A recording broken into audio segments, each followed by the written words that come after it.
Goal number 1, clarity. The goal of this station is to improve the clarity of your writing so your reader will understand what you mean. As part of this goal, you may need to focus on correcting your spelling, correcting your grammar, fixing run-ons and fragments, organizing your story into multiple paragraphs. These are the rules for making new paragraphs. Use paragraphs to organize your story. Start a new paragraph when the action changes, when the story shifts to a new place or new time, and each time a new person speaks in dialogue. You may remember this grammar checklist we used earlier last quarter. The reason for writing grammatically is so your readers will understand what you're saying. Use the grammar checklist to help correct the most common grammar mistakes. You should read through your story 5 times. Each time look for a different type of error. Be sure to highlight your changes when you make them in your Google Doc. Capitalization. Sentences start with a capital letter. Be sure that you put capital letters on people's names. Names of places like towns, states, and countries also start with capital letters. The pronoun I, as in, I don't know why some people don't capitalize, is capitalized. Punctuation. Sentences need to end with a period. There's a space after punctuation marks. Commas go inside of quotation marks. And also use a comma to separate 2 independent clauses. For example, you can find many strange things on Mars, and many people would like to go there. Notice the use of the comma. Spelling. Use spell check, but also use your brain. Spell check doesn't know what word you meant to use. Words underlined in red may be misspelled.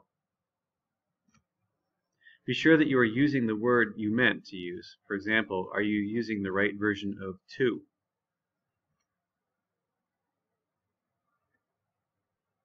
On this slide, we'll look at some common usage errors. Are you using the right to? It's versus its with the apostrophe. Where versus were. There, or there. Me versus I. Then or than. Of or have. You can find the rules for these common usage errors on the back of the grammar checklist. Run-on sentences. A run-on sentence happens when 2 or more independent clauses are connected incorrectly. For example, I love to eat ice cream and I would eat it every day if I could. Actually, it says, I love to eat ice cream, I would eat it every day if I could. There is no and in the middle of it, and there should be. So here's the first independent clause, I love to eat ice cream. That could be a sentence by itself. That's why it's an independent clause.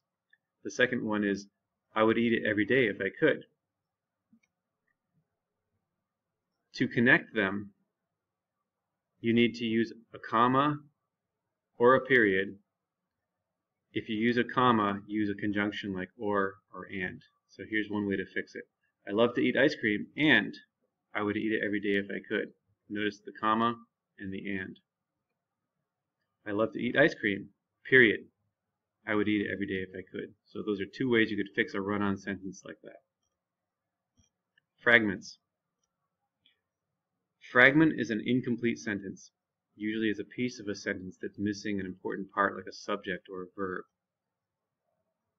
These are some examples. A story with deep thoughts or emotions. No verb. So you could fix this sentence by saying, she told a story with deep thoughts and emotions. Standing on the side of a hill. There's no subject or verb. So you could fix that by saying, standing on the side of a hill, she sang her favorite song.